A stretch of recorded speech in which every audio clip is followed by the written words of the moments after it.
सबा मुबारकपुरी साहब, मैं चाहूंगा कि वो स्टेज पर आए। सबा मुबारकपुरी साहब। पार्टियां अलग हो सकती हैं दोस्तों, लेकिन ख्यालात अगर मिलते हैं तो कुछ कारवां बन सकता है, काम किया जा सकता है। सोच एक होनी चाहिए, जात हो, पात हो, धर्म हो, उस पर नहीं देखना, हमें सोच होनी चाहिए।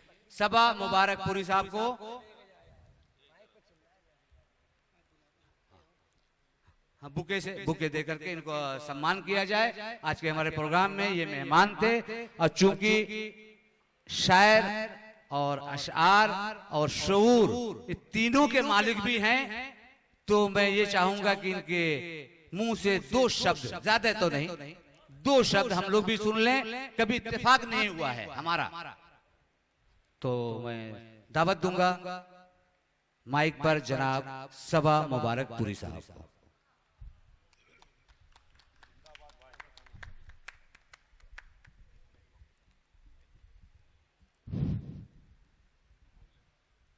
राष्ट्रीय हित पार्टी की तरफ से ये प्रोग्राम मुनाकिद किया गया है, और उसमें एक उर्दू अदब का भी प्रोग्राम यहाँ पे मुनाकिद किया गया है।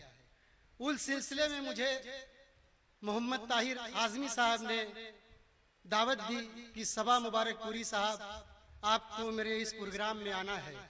मैंने कहा बिल्कुल सर, आंखों पे मैं आऊँगा, और मैं इस प्रोग्राम में आया हूँ।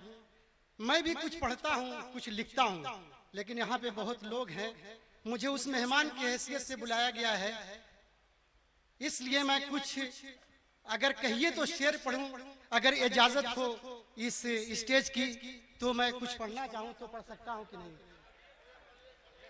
भाई आपको सबा भाई मौका दिया है। बातों पे खरा हमको उतरना होगा, अपनी बातों पे खरा हमको उतरना होगा, अपनी बातों पे खरा हमको उतरना होगा, उनकी फितरत में मुकरना है, मुकरना होगा। बहुत अच्छे सबा भाई, वाह वाह वाह वाह वाह। हुस्न किरदार को अब फिर से संवरना होगा, अपनी बातों पे खरा हमको उतरना होगा, तब कहीं जाके बुलंदी पे कदम रखोगे, जो बुजुर्गों ने किया है वही करना होगा, जो बुजुर्गों ने किया है वही करना होगा। दोस्तों, ये आपकी मोहब्बत थी, और ये जो सेवरा कराम यहाँ पर बैठे हैं वो बहुत लंबी तवील लिस्ट है, उनको आप समात फरमाइए। फिर मेरी मुलाकात होगी इंशाअल्लाह किसी दूसरे मुशायरे में। खुदा हाफिज़, अस्सलाम वालेकुम।